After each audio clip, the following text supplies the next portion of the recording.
അവൾ കോമ്പറ്റീഷനിലൊന്നും പാർട്ടിസിപ്പേറ്റ് ചെയ്യില്ല, അവൾക്ക് തോൽക്കാൻ കഴിയില്ല. പാർട്ടിസിപ്പേറ്റ് ചെയ്താൽ അവൾ പറയുന്നത് ജയിക്കുകയാണെങ്കിലേ ഞാൻ പാർട്ടിസിപ്പേറ്റ് ചെയ്യുള്ളൂ, പോയിട്ട് തോറ്റിട്ട് വരാൻ എനിക്ക് പറ്റില്ല എന്നുള്ളതാണ്.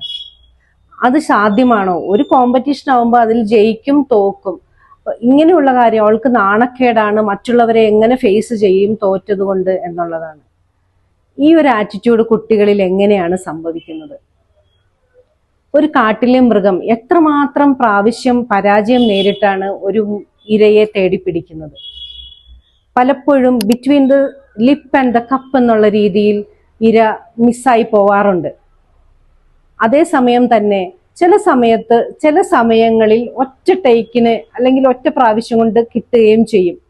ഇതെല്ലാം ഒരു ഓർഗാനിക് ആയിട്ടുള്ള ഒരു ആവാസ വ്യവസ്ഥയായിട്ട് അത് കടന്നു പോകുന്നതാണ്.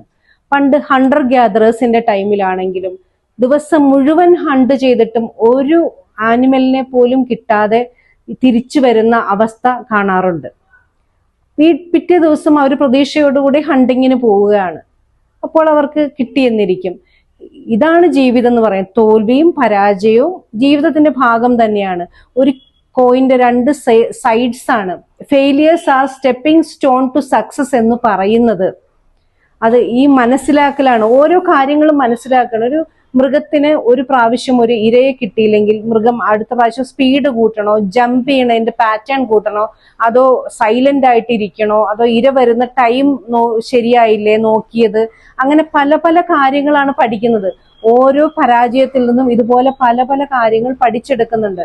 അത് ജീവിതത്തിൽ മുന്നോട്ട് പോകാൻ സഹായിക്കുന്നതാണ്.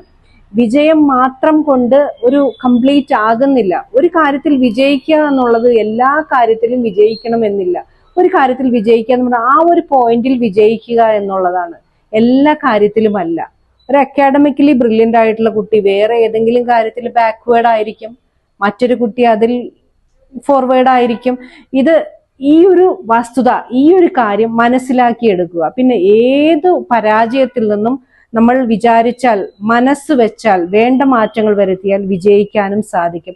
ഈ ഒരു അറിവാണ് പാരന്റ്സ് കുട്ടികൾക്ക് കൊടുക്കേണ്ടത്. ഈ ഒരു രീതിയിൽ പാരന്റ്സ് ബിഹേവ് ചെയ്യുന്നതും ജീവിക്കുന്നതും കുട്ടികൾ കണ്ടു വളരണം. അപ്പോഴാണ് അത് കുട്ടികളിലേക്ക് മാറുന്നത്. കുട്ടികളാണല്ലോ നമ്മുടെ സ്വത്തെന്ന് പറയുന്നത്. മുന്നോട്ടുള്ള തലമുറ അവരുടേതാണ്.